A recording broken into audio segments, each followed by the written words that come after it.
Goat goat అంటూ అందరూ పొగుడుతున్న Hitachi నన్ను ఎదిరించే దమ్ము లేక కాబూటోతో పోరాడడానికి వెళ్ళాడు. కానీ నేను ఒక్కడినే 80,000 షినోబితో యుద్ధం చేశాను. తప్పుగా చెప్పావు ఓబిటో. నువ్వు 1,00,000 జెట్సోని ఉపయోగించి ఎన్నో రీయానిమేటెడ్ షినోబిని వాడుకొని 80,000 షినోబితో పోరాడావు.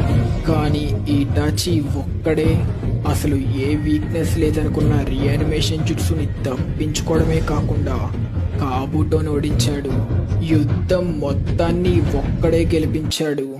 అయినా ఒక అమ్మాయి కోసం ప్రపంచంపై ద్వేషాన్ని పెంచుకున్న నువ్వెక్కడా?